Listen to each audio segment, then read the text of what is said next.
বিসমিল্লাহির রহমানির রহিম। ভার্চুয়াল ক্লাসরুমের আজকের ক্লাসে আপনাদের সবাইকে স্বাগতম। আমরা আজকে আলোচনা করতে চাচ্ছি ভেক্টর পার্ট 4, অর্থাৎ ইতিপূর্বে আমরা আরও 3টা পার্ট আলোচনা করে ফেলেছি। যার প্রথমেই করেছিলাম ভেক্টর পরিচিতি, তারপর ছিল ভেক্টরের যোগ বিয়োগ, আর লাস্ট আমরা যেটা পড়েছি সেটা ছিল ভেক্টর যোগের সামান্তরিক বিধির বিস্তারিত আলোচনা। তো তারই ধারাবাহিকভাবে আমরা আজকে যেটা করব সেটা হচ্ছে ভেক্টর গুণ। তো আপনারা যদি জিনিসটা ফলো করতে চান বা বুঝতে চান ভালোভাবে, তো আপনাদের কাছে রিকোয়েস্ট থাকবে আপনারা সিকোয়েন্সটা ফলো করবেন, অর্থাৎ পূর্বের লেকচারগুলো অবশ্যই দেখে আসবেন। কেউ মিস করে থাকলে ডিসক্রিপশনে লিঙ্কটা দেওয়া আছে, সেখান থেকে একটু ফলো করে নেবেন। তো আমরা আজকে যেটা নিয়ে আলোচনা করব সেটা হচ্ছে ভেক্টর গুণ, ভেক্টর গুণন। তাহলে ভেক্টর গুণন মূলত দুইভাবে করা যায়, যার একটা হচ্ছে স্কেলার গুণ, স্কেলার গুণ বা ডট প্রোডাক্ট। এর নামকরণগুলো কীভাবে আসছে বা কেন আসছে তারও রিলেশনশিপ আমরা দেখানোর চেষ্টা করব। PRODU সেটি আমরা যখন আলোচনা করব তখন বিষয়টা নর্মালি ক্লিয়ার হয়ে যাবে। আরেকটাকে বলা হয় ভেক্টর গুণন, ভেক্টর গুণ বা ক্রস প্রোডাক্ট। তাহলে এরকম দুই রকমের গুণ করা যায়। তো এর মধ্যে আমরা আজকে যেটা নিয়ে আলোচনা করব সেটা হচ্ছে স্কেলার গুণন বা ডট প্রোডাক্ট। তো আমরা সেটা যদি একটু বোঝার চেষ্টা করি, আমরা কিন্তু আমাদের বীজগাণিতিক নিয়ম বা আমরা যেটার সাথে আসলে পরিচিত সেটা আমরা লিখে থাকি 3 গুণ 4 সমান 3 4 12, অথবা আমরা এইভাবেও লিখে থাকি 3 গুণ 4 সমান 3 4 12। এখানে আমরা এই সাইনটা ব্যবহার করলাম নাকি এই সাইনটা ব্যবহার করলাম এর উপর কোনো প্রভাব ফেলে না। ফলাফল 3 গুণ 4 12, 3 গুণ 4 12। কিন্তু আমরা যদি ভেক্টর নিয়ে কাজ করি সেই ক্ষেত্রে আমাদের এই ডট সাইন অথবা এই ক্রস সাইন ব্যবহার করার বিষয়ে অবশ্যই সতর্ক থাকতে হবে। ডট ব্যবহার করলে রেজাল্ট একরকম আসবে, গুণনের সিস্টেম একরকম। ক্রস সাইনটা ব্যবহার করলে রেজাল্ট একরকম, গুণনের সিস্টেমটা আরেক রকম। তো আমরা আজকে এর মধ্যে বলে দিয়েছি যেটা নিয়ে আলোচনা করবো সেটা হচ্ছে ডট প্রোডাক্ট। তো আমরা আলোচনা করতে চাচ্ছি ডট প্রোডাক্ট, PRODU সেটি। তো ডট প্রোডাক্ট বের করার জন্য আমাদের মূল থিমটা আগে জানতে হবে। তো ডট প্রোডাক্টের মূল যে থিম সেটা হচ্ছে A ডট বি সমান AB cos থিটা, যেখানে A ডট বি যথাক্রমে A ভেক্টর এবং B ভেক্টর এবং এদের মধ্যবর্তী ডট গুণন। A হচ্ছে A ভেক্টরের মান, B হচ্ছে B ভেক্টরের মান, থিটাটা হচ্ছে দুইটা ভেক্টরের মধ্যবর্তী কোণ। সাপোজ এটা হলো আমাদের A ভেক্টর, এটা হলো আমাদের B ভেক্টর, এবং এদের মধ্যবর্তী যে অ্যাঙ্গেল তার মান হচ্ছে থিটা। তাহলে এই থিটাটাই হচ্ছে আমাদের এই থিটা। আর আমরা বলছিলাম যে কোনো একটা ভেক্টরকে যদি এইভাবে প্রকাশ করা হয় এর মাধ্যমে, তাহলে তার মানকে প্রকাশ করা হয় মডুলাস অফ A এর মাধ্যমে, অথবা একে নর্মালি শুধু A লিখলেও তার মান প্রকাশ পায়। তাহলে এই দুটো হচ্ছে মান, হচ্ছে নর্মালি ভেক্টরটা। তাহলে A ডট বি সমান AB cos থিটা। তো এখান থেকে থিটা বের করতে গেলে আমাদের মান বের করতে হবে A এবং B এর। এটা তো আমরা বের করতে পারি, এর সূত্র আমাদের জানা আছে। কিন্তু A ডট বি এর মান তো আমার জানা নাই, এর মানও আমরা বের করে ফেলতে পারি। এর জন্য আমাদের আরও একটা ফর্মুলা দেওয়া আছে, সেটা হচ্ছে A ডট বি সমান AX BX plus AY BY plus AZ BZ। তাহলে আমরা বলছিলাম যে কোনো একটা ভেক্টরকে সাধারণত প্রকাশ করা হয় এইভাবে, এটা হলো তার সাধারণ ফরম্যাট, প্রকাশ করার সাধারণ format AXY plus AYJ plus AZK, যেখানে AX AY AZ যথাক্রমে IJK এর সহগ, অর্থাৎ x অক্ষ বরাবর, y অক্ষ বরাবর এবং z অক্ষ বরাবর যথাক্রমে তাদের মানগুলা। তাহলে এইখানে AX হচ্ছে A ভেক্টরের I এর সহগ, BX হচ্ছে B ভেক্টরের I এর সহগ, এটা হচ্ছে A ভেক্টরের J সহগ, এটা হচ্ছে B ভেক্টরের J সহগ, এটা A ভেক্টরের K সহগ, এটা B ভেক্টরের K সহগ। তাহলে এখন এই দুইটা ফর্মুলা যদি আমাদের জানা থাকে তাহলে আমরা দুইটা ভেক্টরের মধ্যে ডট গুণনের মাধ্যমে তার অ্যাঙ্গেলটা খুব সহজেই বের করে ফেলতে পারি। তো আমরা যদি একটা এক্সাম্পল দেখার চেষ্টা করি, আমরা ধরে নিলাম যে আমাদের দুইটা ভেক্টর দেওয়া আছে যথাক্রমে A সমান 2i plus 3j minus 5k, আরেকটা ভেক্টর দেওয়া আছে B সমান ধরে নিলাম 3i minus 2j plus 5k। Suppose আমরা এই দুইটা ভেক্টর ধরে নিলাম যে দুইটা ভেক্টর আমাদের দেওয়া আছে। এখন এই দুইটা ভেক্টরের মধ্যবর্তী কোণের মানটাই আমাদের বের করতে হবে। তো ফার্স্টে আমাদের কী করতে হবে, আমাদের এই যে A ডট বি এর মানটা বের করে ফেলতে হবে। তো আমরা এর মান খুব ইজিলি বের করে ফেলতে পারবো। তাহলে A ডট বি সমান AX BX AY BY AZ BZ। এখানে যদি আমরা একটু খেয়াল করি, জাস্ট কিন্তু সহগগুলো নেওয়া হয়েছে। এখানে যে আমাদের I J K আছে এগুলোর কিন্তু কোনো প্রভাব এখানে নাই। তো এই প্রভাবগুলো আসলে কীভাবে রিমুভ হয়েছে সেটাও আমরা দেখব। আমরা গুণনটা একটু আলোচনা করব। আগে একটা এক্সাম্পল দেখে নিই। তো যদি আমরা ax bx করি 2 আর 3 গুণ করতে হবে, তাহলে 3 দুগুণে কত 6, প্লাসে মাইনাসে মাইনাস, 3 দুগুণে 6, প্লাসে মাইনাসে মাইনাস, 5 5 25। তো এইখান থেকে আমরা ক্যালকুলেশন করলে যেটা পাবো সেটা হচ্ছে -25। তাহলে আমরা a ডট বি এর মানটা পেয়ে গেলাম। তো আমাদের যদি নর্মালি ডট গুণের মান বের করতে বলে যে a ডট বি এর মান বের করো বা ডট প্রোডাক্টের মান বের করো, তাহলে তোমরা এটুকু করলেই হয়ে যাবে। এখন আমাদের তো উদ্দেশ্য হচ্ছে থিটার মানটা বের করা। তো এর জন্য আমাদের এর মান এবং বি এর মানও লাগবে। তো আমরা বের করে ফেলি এ এর মান। এটাকে মডুলাস অফ এ বা এ দ্বারা প্রকাশ করা হয়। তো আমরা দেখছিলাম এই যে একটা ভেক্টর যদি এরকম হয়, তার মানকে অর্থাৎ মডুলাস অফ এ বা এ কে লেখা হয় √ax² plus ay² plus az²। এটা ছিল আমাদের কোনো একটা ভেক্টরের মান বের করার ফর্মুলা। তো আমরা এখন এই ফর্মুলাটা এখন ব্যবহার করে এই ভেক্টর এবং বি ভেক্টরের মানটা বের করে ফেলব। তাহলে এ এর মান কী আসবে √2² প্লাস 3² প্লাস 5² আসবে। তাহলে √2² প্লাস 3² প্লাস -5²। আর এটাকে যদি আমরা একটু বর্গ করি 2 দুগুণে 4 প্লাস 3 3 9 প্লাস 5 5 25, মাইনাস থাকুক বা প্লাস থাকুক বর্গ করলে আমাদের প্লাস দিয়ে হয়ে যাবে। এখন যদি এটা আমরা একটু যোগ বিয়োগ করে লিখে দিই তাহলে কত আসবে 25 আসবে 34 35 36 37 38, তাহলে √38। তাহলে এখান থেকে আমরা এ ভেক্টর মান পেয়ে গেলাম। সিমিলারভাবে আমরা যদি বি ভেক্টর মানটা বের করি তাহলে বি ভেক্টর মানটা কত আসে দেখি √3² প্লাস -2² প্লাস 5²। তাহলে 3 3 9 প্লাস 2 দুগুণে 4 প্লাস 5 5 25। তাহলে এইখানে যে মানগুলো আছে এখানে কিন্তু একই মানগুলো আছে, তাহলে আমাদের একটা দিয়ে দুইটা মান হয়ে গেল, তাহলে √38। আমরা এখন যদি এটার দিকে একটু তাকাই তাহলে a ডট বি এর মান আমরা জানি, এর মানও জানি, বি এর মানও জানি, তাহলে থিটার মান আমাদের বের করতে হবে। এটা তো আমরা ইজিলি বের করে ফেলতে পারবো। এখন আমরা এই সূত্রটা ব্যবহার করতেছি। নাও আমরা জানি a ডট বি সমান এ বি cos থিটা। তাহলে আমরা a ডট বি এর মান বের করছিলাম -25, a এর মান বের করছি √38, বি এর মান বের করছি √38, আর এখানে আছে cos থিটা।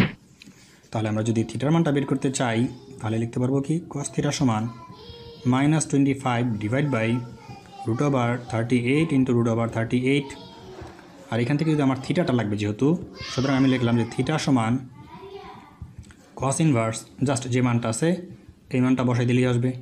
এখন আমাদের যা আসে তাই আমাদের রেজাল্ট।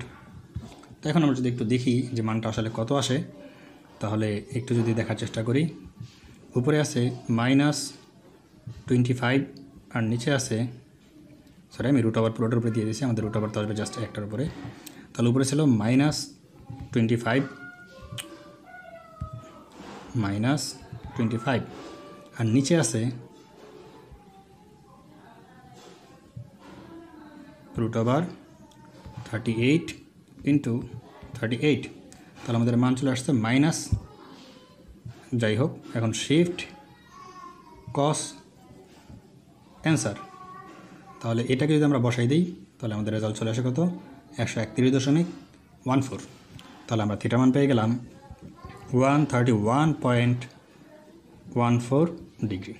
তাহলে এইটা কিন্তু আমরা দুইটা ভেক্টর মধ্যবর্তী অ্যাঙ্গেল মানটা পেয়ে গেছি। অর্থাৎ এই যে আমরা দুইটা ভেক্টর দিয়েছিলাম এদের মধ্যবর্তী যে কোণ, এই কোণের মান এখন আমরা পেয়ে গেছি, কোণ মানটা হচ্ছে 131.14 ডিগ্রি।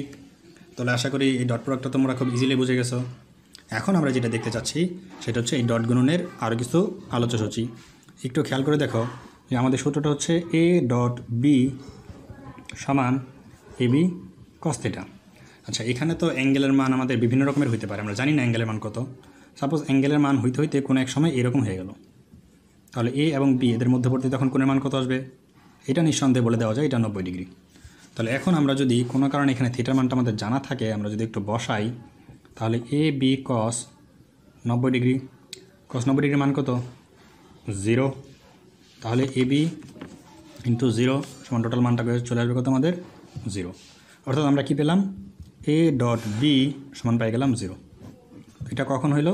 যখন একটা ভেক্টর ছিল এরকম আর একটা ভেক্টর ছিল এরকম। এটা ছিল এ ভেক্টর, এটা ছিল আমাদের বি ভেক্টর। তাহলে দুইটা ভেক্টরের মধ্যবর্তী কোণের মান 90 ডিগ্রি হইলে, অর্থাৎ তারা পরস্পর লম্ব হলে ডট গুণনের মান কী হয়? 0। এটা খুব গুরুত্বপূর্ণ একটা ডিসিশন। এটা আমরা একটা নোট হিসেবে লিখে রাখবো, চাহে তো সূত্র হিসেবে মনে রাখতে পারো যে এ ডট বি সমান 0 হলে ভেক্টরদ্বয়, এ ডট বি সমান 0 হলে ভেক্টরদ্বয় পরস্পর লম্ব হবে। তাহলে এ ডট বি ভেক্টরদ্বয় পরস্পর কী হয়ে যাবে? লম্ব। আমরা কী করছি দেখো, ফার্স্টে এ ডট বি সমান 0 হলে ভেক্টরদ্বয় পরস্পর লম্ব হবে। তো এটা আমরা প্রমাণভাবে বা ম্যাথমেটিক্যালভাবেই দেখে আসছি।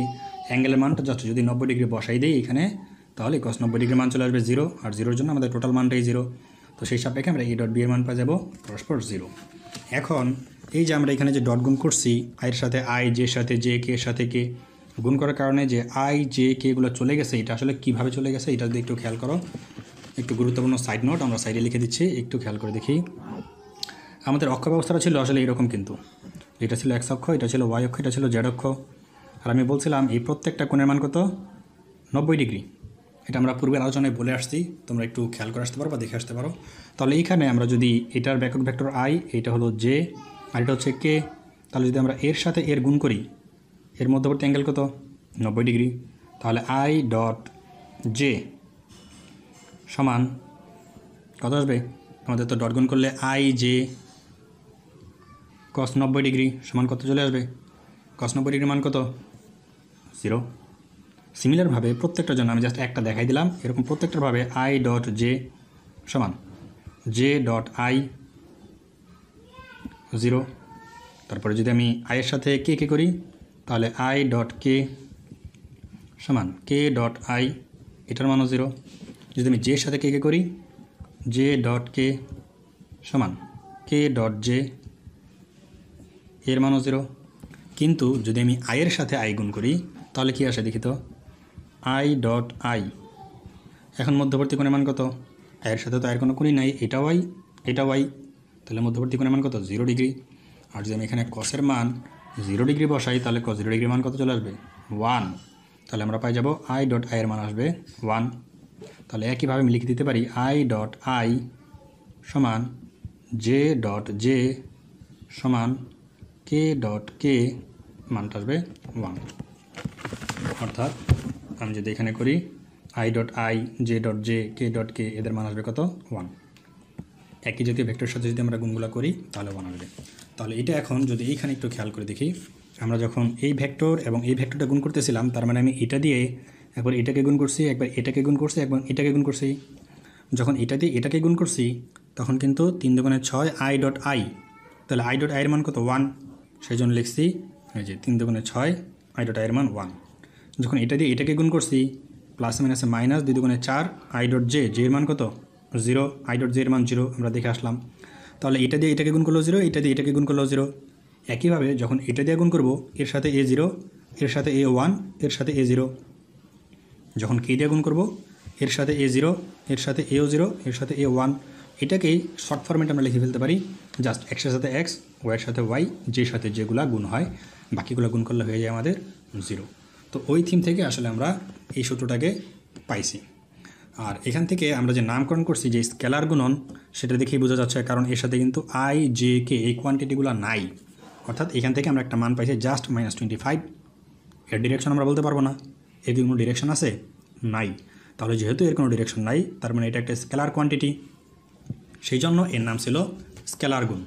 আর ডট প্রোডাক্ট তো বোঝাই যাচ্ছে, এখানে আমরা সবসময় ডট সাইন ব্যবহার করতেছি। এখানে কিন্তু আমরা কোনো জায়গায় ভুলেও ক্রস সাইন ব্যবহার করব না, যেহেতু ডট সাইন ব্যবহার করতেছি সেই জন্য এর নামটা হয়েছে ডট গুণ।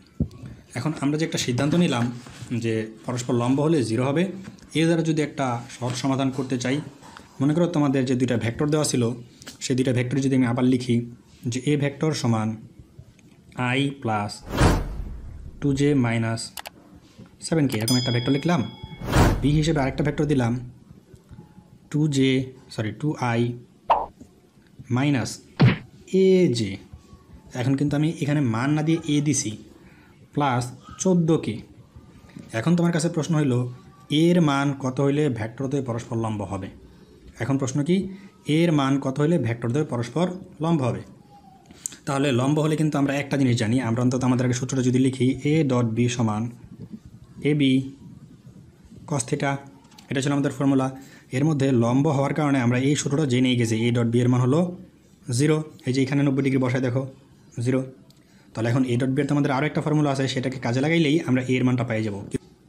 তাহলে আমাদের যে আরেকটা ফর্মুলা আছে এ ডট বি সমান a x b x plus a y b y plus a z b z, এইখানে যদি আমরা ব্যবহার করি তাহলে আমরা খুব সহজেই তার ডট গুণনের মানটা পেয়ে যাব। তো কীভাবে আসে মানটা দেখি, কারণ এ ডট বি এর মান ডিফল্ট আমরা বসাই দেবো 0, কারণ বলাই আছে তারা পরস্পর লম্ব। এখন যদি গুণ করি, এর সাথে গুণ করলে কত, এর সহগ আছে 1, তাহলে 2 একে 2, প্লাসে মাইনাসে মাইনাস, মাইনাস 2a, প্লাসে মাইনাসে মাইনাস 7 আর 14 গুণ করলে কত আসে, 7 ইন্টু 14 মানে আসবে 98, তাহলে মাইনাস 98। এটা যদি আমরা একটু ক্যালকুলেশন করি তাহলে বিয়োগ করলে থাকবে মাইনাস 2a মাইনাস 96।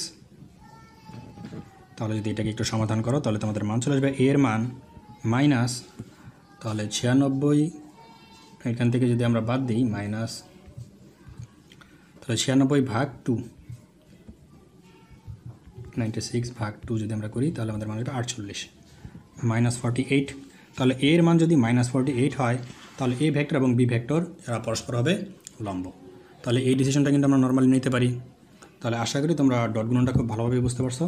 তো আমাদের নেক্সট লেকচার থাকবে ক্রস প্রোডাক্ট নিয়ে, ওইটা পাওয়ার জন্য লাইক কমেন্ট শেয়ার করে বন্ধুদের সাথে ছড়িয়ে দাও। আর তুমি তোমার এই যে জিনিসগুলো শিখতেছো এগুলো কিন্তু প্র্যাকটিস করা বাধ্যতামূলক, প্র্যাকটিস না করলে জিনিসগুলো হয়তো তোমার একটু উল্টে যাবে। আর আমরা এগুলো তো ম্যাথমেটিক্যাল আলোচনা করবই। তো নেক্সট লেকচার পাওয়ার আগ পর্যন্ত তোমাদের জন্য রইল শুভকামনা, দেখা হচ্ছে নেক্সট ভিডিওতে। আল্লাহ হাফেজ।